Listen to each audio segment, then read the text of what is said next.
Many of you have asked about the Fortune magazine article that was written back in 1986.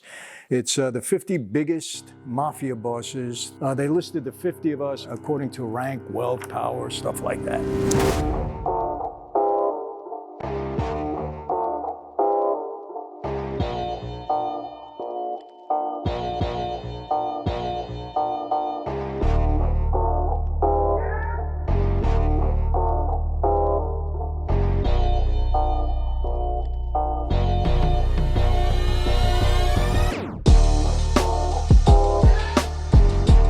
Hey everyone, welcome to another Sit Down with Michael Franzese. Hope everybody is doing well. It is Friday, January 15th.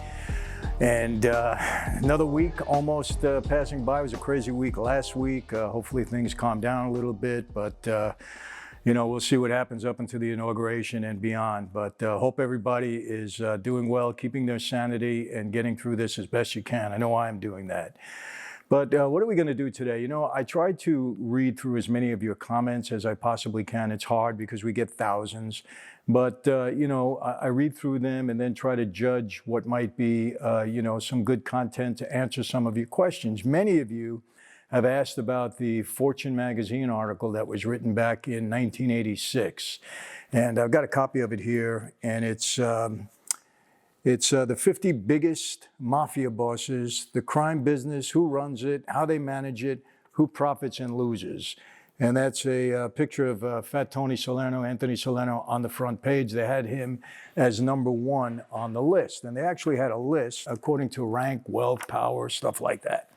So I'm gonna deal with this today. And what I'm gonna do today, I'm gonna kind of get into the list, get into some of the guys, give you my thoughts on it.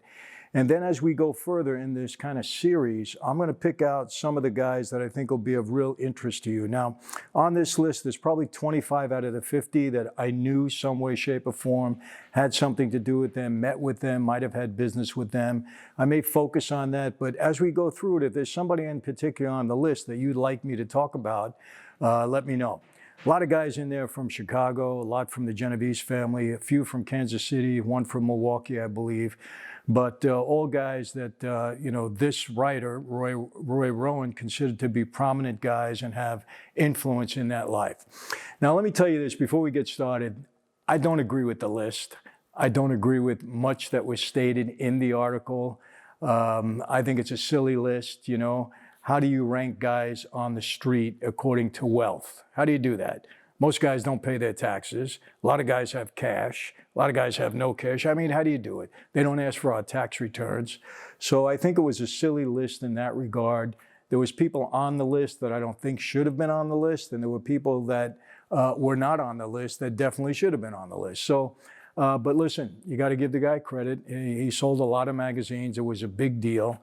And, in that regard, it was okay. But, so much information, misinformation is out there about my former life. And I try to straighten a few things out as best I could and give you the real scoop. So we're going to get into it a little bit. What I'm going to do today, let me give you some background. This happened in November of 1986. I was in prison. I was actually in Phoenix, Arizona. I was en route. I had just taken a plea not too long before that, and received a 10-year prison sentence for racketeering. The underlying act was tax fraud. My deal. And so they were shipping me out to Terminal Island, California. That's where I was designated in the FCI, the federal prison there. And on the way, they brought me to Arizona and said they had no room, that Terminal Island was overcrowded. Now, that was nonsense. I mean, they can always fit another inmate. They move people around in the Bureau of Prisons all the time. They were just giving me a hard time. They didn't want to get me out there when they should have got me out there. So I'm in Phoenix, Arizona. It's a fairly new prison at that time, middle of the desert. But I'm there, doing my time, minding my own business.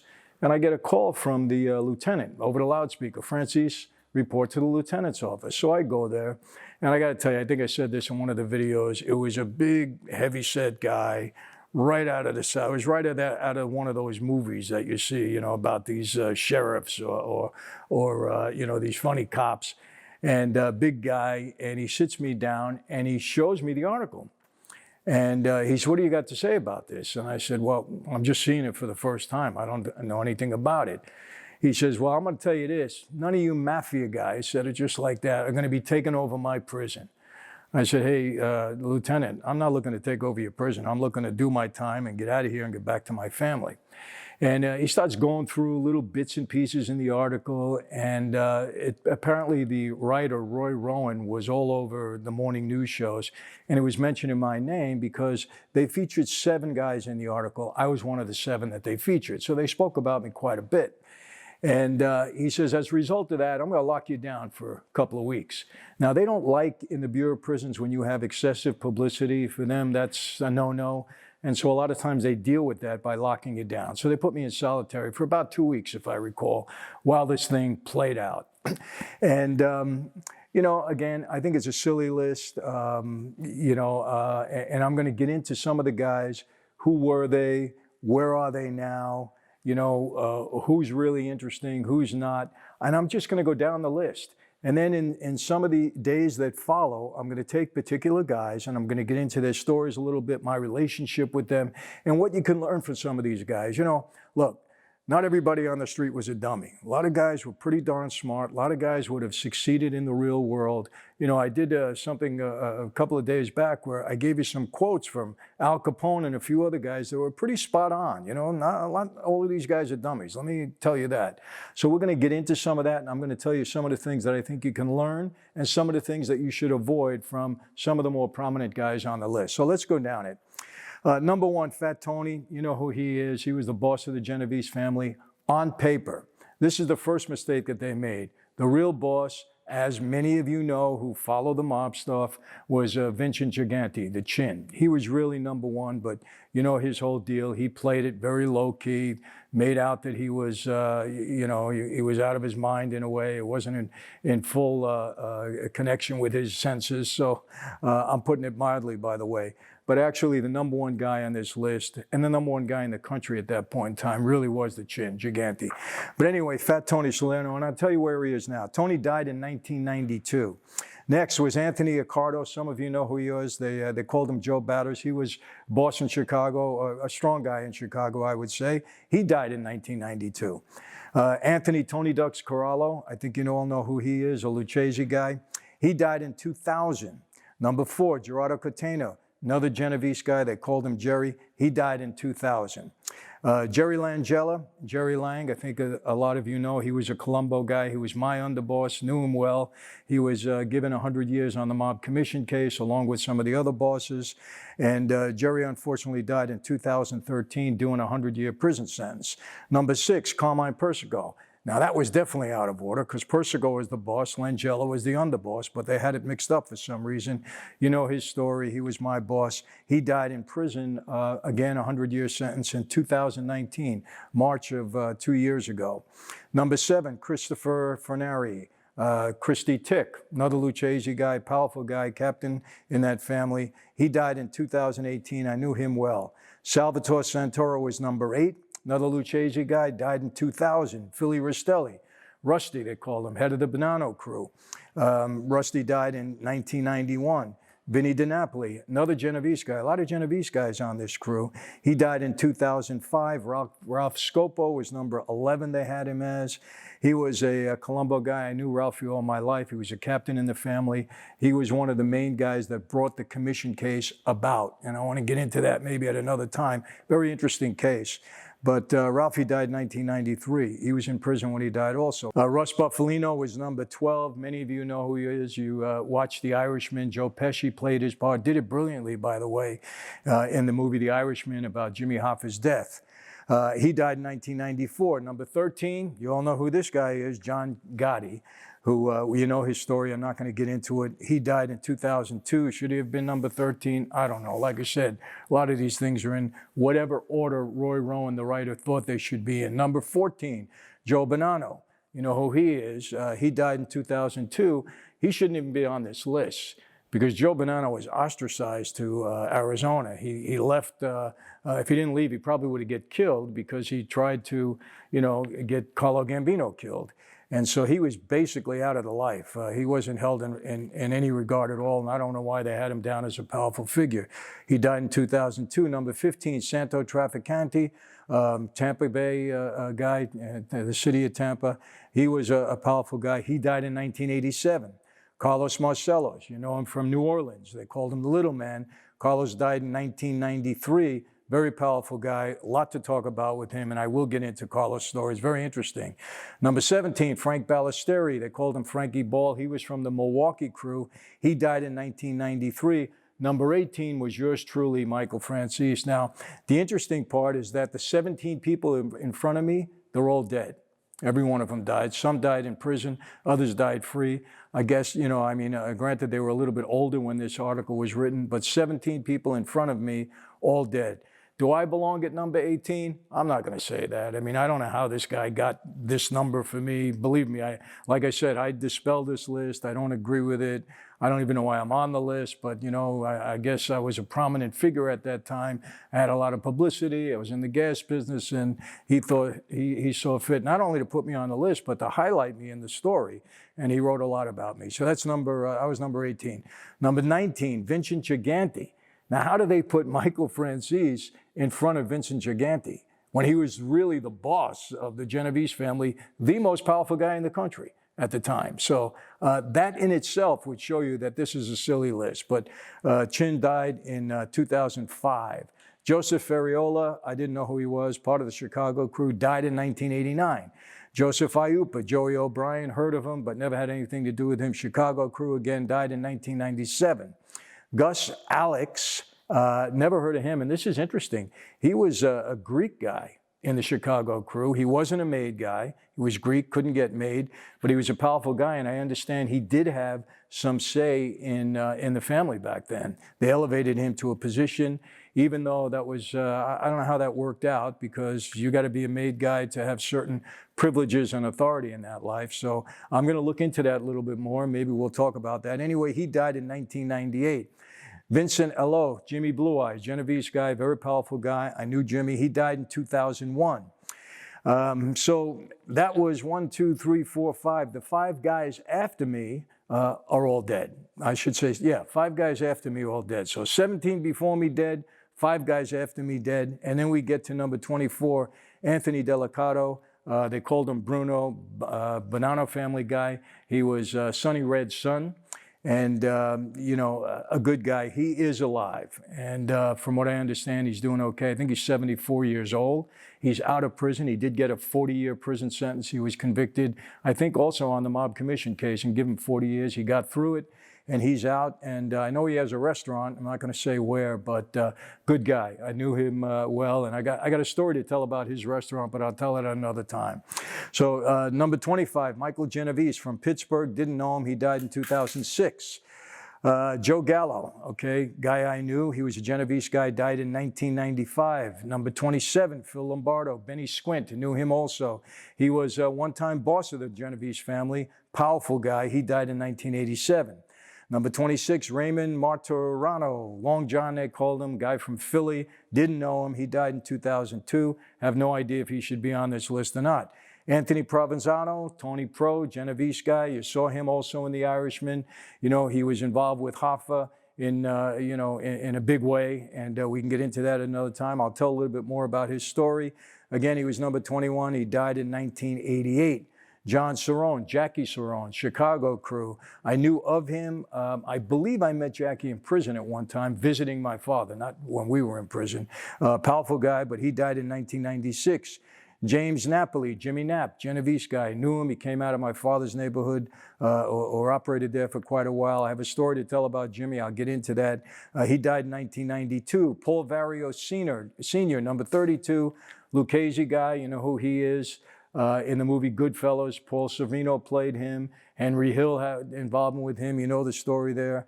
And I knew Paulie fairly well. He died in 1988. Number 33, Carl DeLuna. They called him Tuffy out of Kansas City. Didn't know him.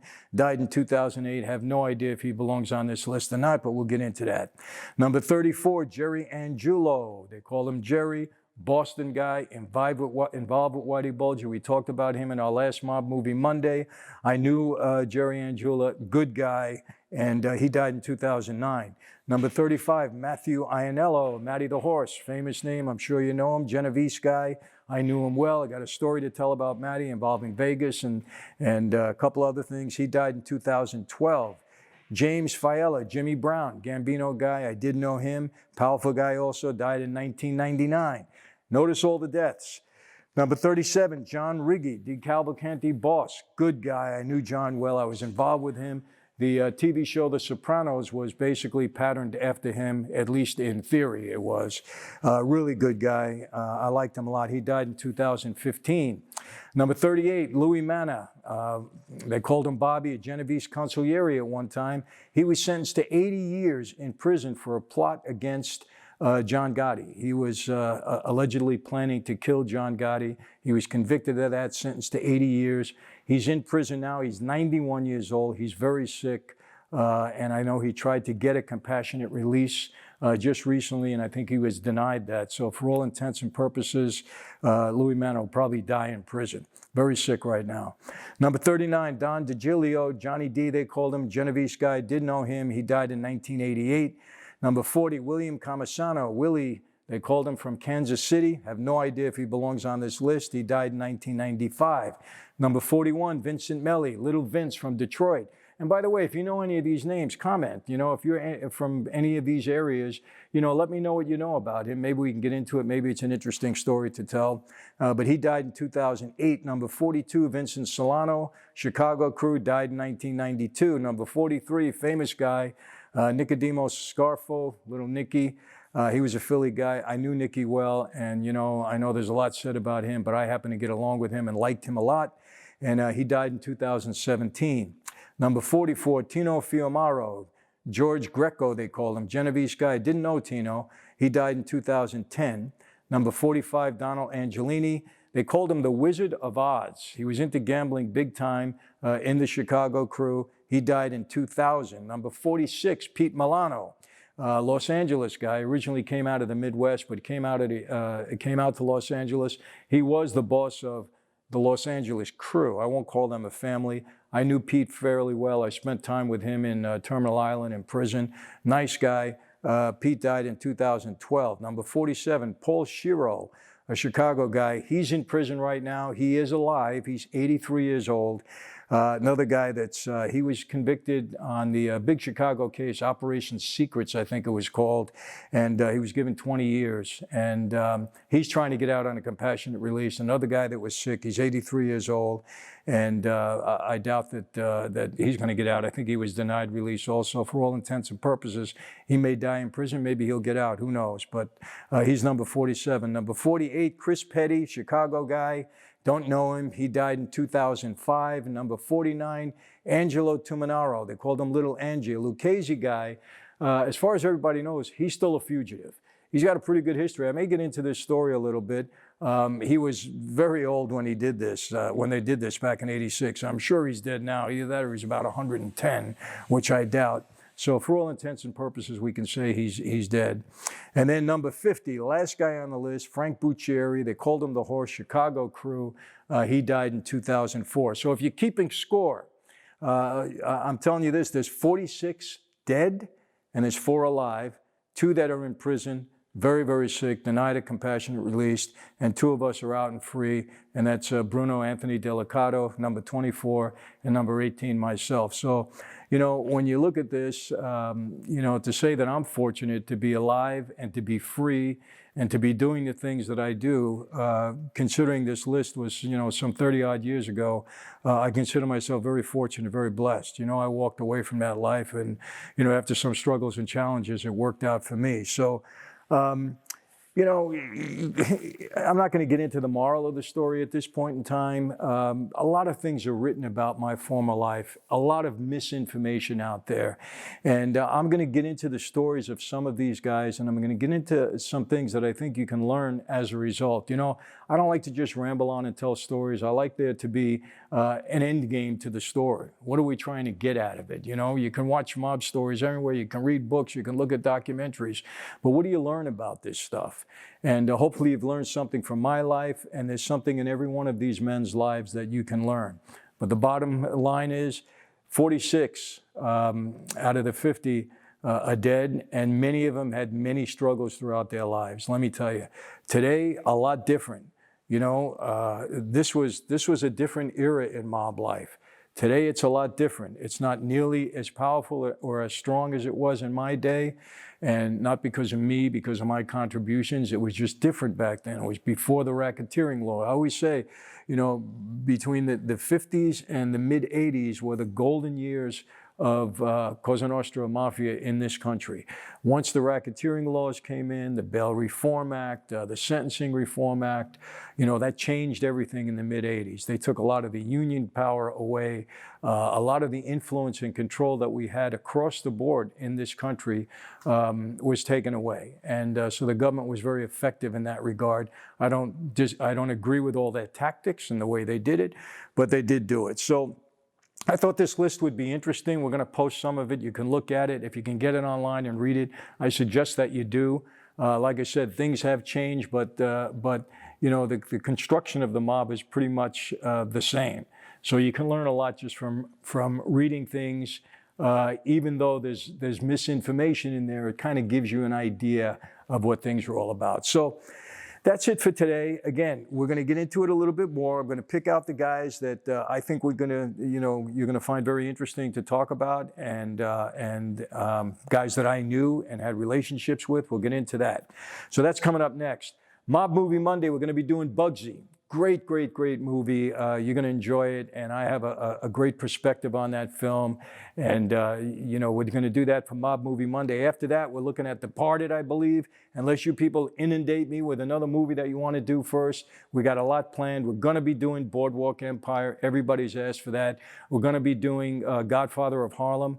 Great film, kind of a follow-up to, you know, another film that we did, American Gangster, which you all love, by the way. So we got a lot on tap and a lot of other things coming around.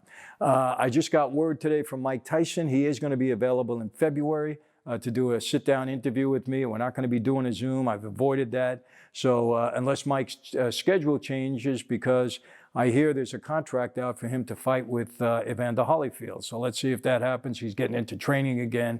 But we got that coming up. Donnie Brasco, yes, that's on tap. I have another guy, a special guy, an organized crime expert that came out of New Jersey that has a very interesting story that we're going to be talking to soon. So we're seeing how COVID works out. If we have to jump on Zoom with a few of them, we will, but we're going to see how it goes. So that's it. MichaelFranzese.com. Community is growing, over 11,000 in it. I got a Zoom call with everybody tomorrow. You know, my inner circle are going to be great. We just put a new ebook in there that's The Greatness Within You, and a couple others that we put in there. People are loving it. 350,000 subs. Man, you know, we got like, I think 50,000 in the last 2.5 to 3 weeks. So we're so grateful. When we hit 500,000 subs, it's going to be a giant giveaway, I promise you. A great giveaway we got planned. You're going to like it. So keep, you know, come on in and join. You know, be a subscriber. We appreciate it. So that's it for today. How do I always leave you? Be safe, be healthy. God bless. See you next time.